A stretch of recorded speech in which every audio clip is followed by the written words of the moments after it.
Hello everyone, कैसे हो आप सब। अच्छा, सबसे पहले मैं ये बता दूं, वीडियो को बहुत शॉर्ट रखूंगा क्योंकि हमारे सीए इंटर वाले बच्चों के कल एग्जाम स्टार्ट हैं और फाइनल वाले बच्चे आज एक पेपर दे चुके हैं और अपने एसएफएम के एग्जाम के लिए नेक्स्ट प्रिपरेशन चल रही होगी। तो सबसे पहले मैं जरा कह लो फाइनल वाले बच्चों की बात कर लेता हूं, उसके बाद मैं इंटर वाले बच्चों को भी गाइड करता हूं। देखो, नॉर्मली क्या होता है कि फर्स्ट एग्जाम को देने के बाद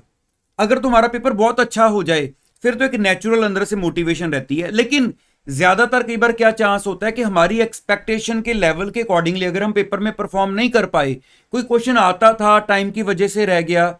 मान लो, या कोई और वजह थी कि आपसे जो क्वेश्चन वहां पर दिमाग में नहीं आया लेकिन बाद में लग रहा था कि यार मैं इसको कर सकता था, तो कई वजह होती हैं जिस वजह से एक्सपेक्टेशन लेवल से पेपर में परफॉर्मेंस नीचे चली जाती है। और वो जो इफेक्ट है वो माइंड पर ऐसा आता है, एक तो नेक्स्ट पेपर की प्रिपरेशन करने में उतना मन नहीं लगता और कई बार टाइम वेस्ट कर देते हैं। जैसे आज का जो दिन है तो वो वेस्ट चला जाएगा, तो कल मॉर्निंग पढ़ना स्टार्ट करेंगे जब प्रेशर बनेगा कि काम बहुत पड़ा हुआ है।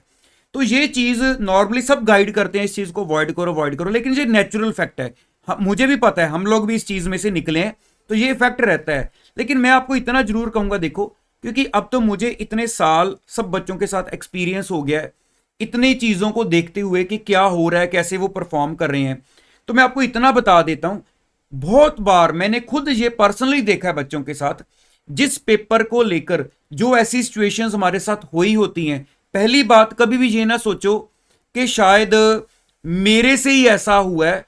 ये चीज बहुत कॉमन है, आप अकेले नहीं होते हो। अगर मैं पेपर दे के आऊं, मेरे से कुछ ऐसा हो गया, मेरे को लग रहा है कि मेरे हाथ से ऐसी गलती क्यों होगी, जब मेरे इस वजह से पता नहीं मेरा ग्रुप ना रह जाए,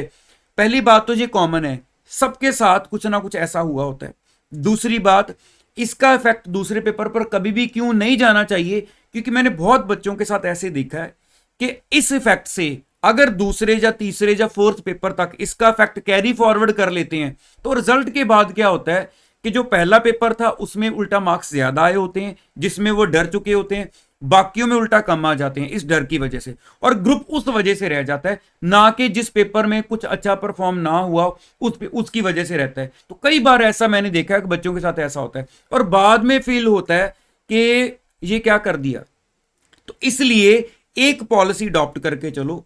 कि जब भी जिस भी पेपर के लिए पढ़ना शुरू करना है तो ये सोचो कि इसके लिए मैंने जीरो से शुरुआत करनी है, तो इसका कोई भी बेस नहीं है कि पहला अच्छा गया है या दूसरा अच्छा जाएगा, तो इसके लिए मैंने सिर्फ इसी के लिए पढ़ना है। तो ये हो जाएगा तो दोबारा फिर से जीरो से स्टार्ट करूंगा अगले को, वो हो जाएगा तो दोबारा जीरो से स्टार्ट करूंगा। ऐसे परफॉर्म करना है तो हमारी जो परफॉर्मेंस है वो सब में इक्वली जाएगी। तो बस यही तो पेशेंस है हमारी। अब देखो, सिर्फ पढ़ाई करके चले जाएं,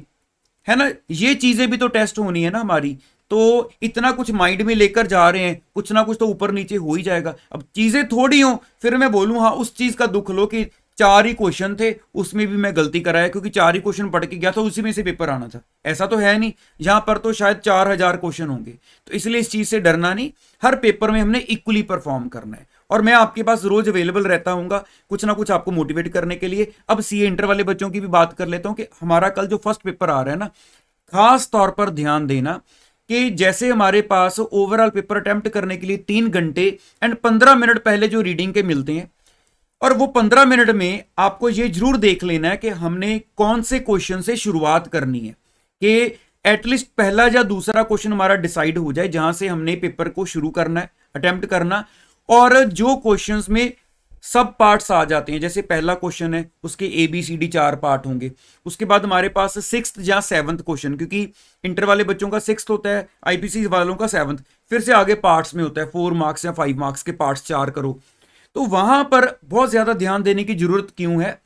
क्योंकि देखो अगर एक क्वेश्चन 16 नंबर का एज इट इज पूरा क्वेश्चन है वो हम 25-30 मिनट में कर लेते हैं, या 20 नंबर का क्वेश्चन है मैंने 30 मिनट में कर लिया,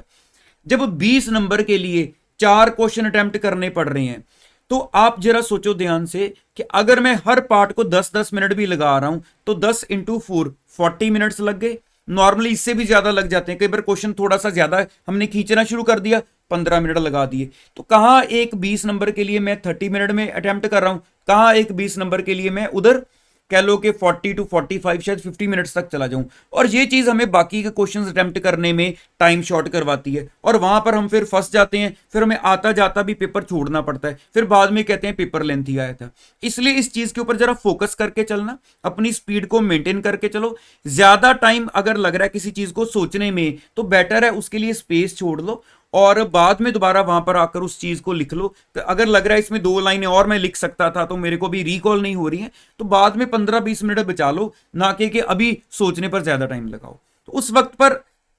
अपनी जो पॉलिसी है वो प्रेजेंस ऑफ माइंड रख के जरूर साथ साथ बनाते जाओ। तो ऑल द बेस्ट मेरी तरफ से हमारे फाइनल वाले बच्चों को भी, जिन्होंने अभी नेक्स्ट पेपर के लिए अपनी प्रिपरेशन आज भी पूरी करनी है और कल भी पूरा दिन जबरदस्त निकालना है अपना, और इंटर वाले बच्चों को जिनका कल अकाउंटिंग का पेपर है कि कल अच्छा अच्छा परफॉर्म करके आना। तो चलिए मेरी तरफ से ऑल द बेस्ट, कल दोबारा मिलूंगा नेक्स्ट वीडियो में। Thank you so much.